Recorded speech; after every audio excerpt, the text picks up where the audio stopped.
Apa yang terjadi jika satu kompi Kopassus terjebak di era feodal Jepang melawan 5.000 samurai? Pernah nggak sih lo mikir, gimana jadinya kalau Kopassus tiba-tiba kelempar ke masa lalu? Bukan cuma ke masa lalu biasa, tapi langsung nyemplung ke era feodal Jepang yang lagi panas-panasnya, era Sengoku, zaman di mana para samurai adalah penguasa mutlak medan perang. Coba lo bayangin, satu kompi Kopassus, isinya kita buletin aja 100 prajurit baret merah yang lagi menjalankan operasi. Mereka nggak datang dengan tangan kosong, masing-masing bawa senapan serbu SS-2 V4 lengkap dengan ratusan amunisi. Ada tim sniper yang nenteng SPR-2 kaliber 12,7 mili. Setiap prajurit pakai rompi anti peluru Kevlar, helm tempur, bawa granat, pisau komando, dan yang paling krusial, kacamata night vision. Dan lawan mereka adalah 5.000 samurai dan ashigaru. Mereka adalah prajurit yang dipimpin seorang daimyo, seorang warlord. Ada pasukan kavaleri samurai berkuda yang jadi ujung tombak serangan. Ada ribuan pemanah yang bisa bikin langit jadi gelap karena anak panah. Dan yang paling banyak, infanteri alias ashigaru yang bersenjatakan tombak-tombak panjang dan senapan kuno yang bunyinya memekakan telinga, yaitu Tanegashima. Jelas, kekuatan Kopassus itu ada di teknologi, taktik perang modern, dan skill individu yang udah di atas rata-rata manusia biasa. Tapi mereka punya dua kelemahan fatal. Jumlah mereka cuma seuprit dibanding lautan manusia di depan mereka, dan yang paling penting, amunisi mereka terbatas. Gak ada bantuan logistik dari langit. Setiap peluru yang ditembakkan gak akan pernah bisa kembali. Di sisi lain, kekuatan samurai ada di jumlah mereka yang brutal, semangat Bushido yang bikin mereka gak takut mati, dan yang paling penting, mereka ini main di kandang sendiri. Mereka tahu setiap jengkal tanah, setiap bukit, dan setiap sungai. Oke, biar seru, kita pecah pertempuran ini jadi dua skenario yang beda 180 derajat. Kita mulai dengan skenario paling barbar. Ceritanya, 100 prajurit Kopassus yang lagi menjalankan misi infiltrasi melewati hutan, tiba-tiba tersesat dan masuk ke area lembah terbuka yang luas. Sialnya, di ujung lembah, 5.000 samurai lagi kumpul. Para komandan samurai melihat mereka, dan mungkin berpikir kalau para Kopassus ini adalah bandit gunung yang berpakaian aneh. Tapi, setelah tahu mereka membawa senapan yang lebih canggih, 5.000 samurai dan ashigaru itu tuh langsung menyerbu. Genderang perang ditabuh, gelombang serangan pertama maju. Ribuan ashigaru yang bawa tombak lari ke depan kayak tsunami manusia, didukung ratusan pemanah dari belakang yang mulai menembakkan panah ke langit.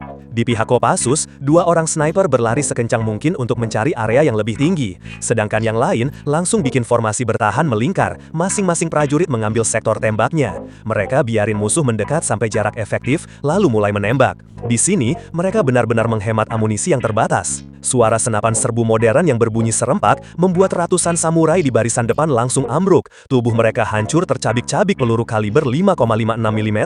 Mereka bahkan gak tahu apa yang menyerang mereka. Pasukan kavaleri samurai yang elit coba lebih pintar. Mereka menyerbu dari samping, berharap bisa menusuk formasi Kopassus. Tapi, dari kejauhan, 2 orang sniper Kopassus sudah mulai bekerja. Dengan tenang, mereka membidik para komandan berkuda. Satu tembakan dari senapan antimaterial, satu komandan samurai jatuh dari kudanya dengan lubang menghanga di dadanya.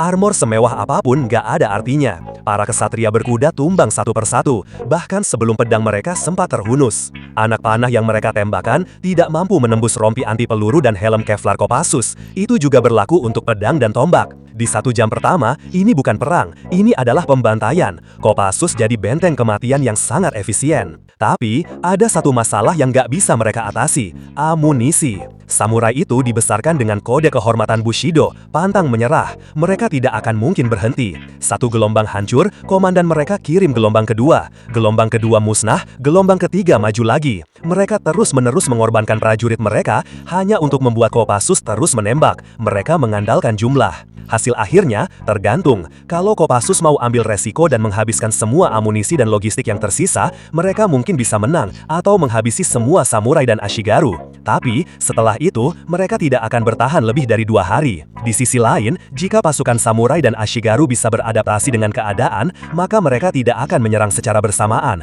Mereka akan membuat Kopassus membuang amunisi mereka dengan percuma. Baru setelah itu, para ashigaru akan menghabisi mereka. Atau, mereka juga bisa pura-pura mundur untuk memberi ruang bagi Kopassus untuk kabur. Tapi, setelah itu mereka akan membuat para Kopassus terpencar agar lebih mudah menangkap atau mengalahkan mereka. Tapi, cara ini jarang dilakukan dalam tradisi perang para samurai.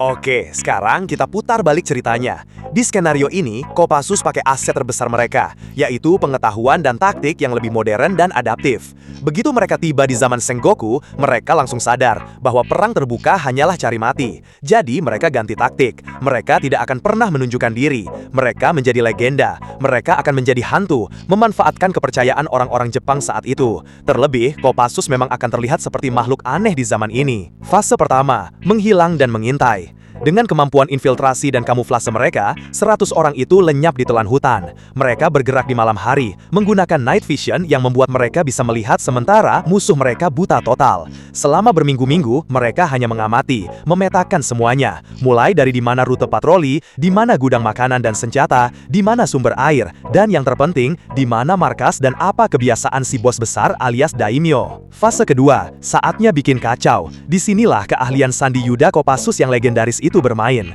Pertama, serang logistiknya. Satu tim kecil menyusup ke dekat lumbung padi terbesar milik klan samurai itu. Bukan dibakar pakai obor, tapi mereka pasang peledak C4. Di tengah malam, ledakan dahsyat menghancurkan seluruh persediaan makanan untuk berbulan-bulan. Para samurai panik, mereka pikir gunung meletus atau dewa sedang marah. Kedua, operasi senyap dan presisi. Komandan-komandan penting, kurir yang membawa pesan strategis, atau samurai paling jagoan, tiba-tiba ditemukan tewas di pos jaganya, tanpa ada suara, tanpa ada jejak. Ditembak sniper dari jarak 1 km, peluru menembus kepalanya, lalu si penembak lenyap di telan kegelapan. Ketiga, dan yang paling mematikan, perang psikologis. Ini spesialisasi Kopassus. Mereka nggak cuma membunuh, mereka menciptakan teror. Mereka menyebar rumor dari desa ke desa. Mereka meninggalkan jejak-jejak aneh, atau simbol-simbol yang mereka tahu ditakuti di budaya lokal. Mereka bikin para samurai percaya kalau mereka sedang dilawan oleh yokai atau tengu, iblis-iblis dari hutan. Moral pasukan anjlok, disiplin hancur lebur. Malam hari jadi waktu yang paling menakutkan. Si Daimyo pusing 7 keliling, pasukan digandakan, penjaga diperketat, tapi nggak ada hasil, musuhnya nggak kelihatan. Para samurai malah jadi saling curiga, saling menuduh ada pengkhianat di antara mereka. Kepercayaan hancur. Setelah logistik musuh ludas, komandan-komandannya tewas misterius, dan mental prajuritnya jatuh ke titik terendah, barulah Kopassus melancarkan serangan terakhir, operasi pamungkas, decapitation, menyasar kepala ularnya, yaitu Daimyo. Sebuah tim kecil, mungkin hanya 4 orang, menyusup ke dalam kastilnya di tengah malam buta. Dengan senapan berperedam suara dan gerakan secepat bayangan, mereka melumpuhkan para penjaga tanpa suara. Sang Daimyo ditemukan di pagi harinya sudah tak bernyawa. Hasilnya, di skenario ini, Kopassus sangat mungkin menang telak. Mereka berhasil melumpuhkan seluruh klan samurai dari dalam tanpa harus boros amunisi dalam perang besar. Tapi, cara ini cenderung beresiko dan butuh waktu cukup lama. Kopassus juga harus cepat beradaptasi dan mempelajari budaya lokal, atau menyamar di tengah masyarakat. Kalau ketahuan, ya mereka bakalan mati konyol. Gimana menurut kalian? Kalau kalian punya skenario sendiri, silahkan tulis di kolom komentar ya. Jangan lupa like, share, and subscribe Kopral Gondrong.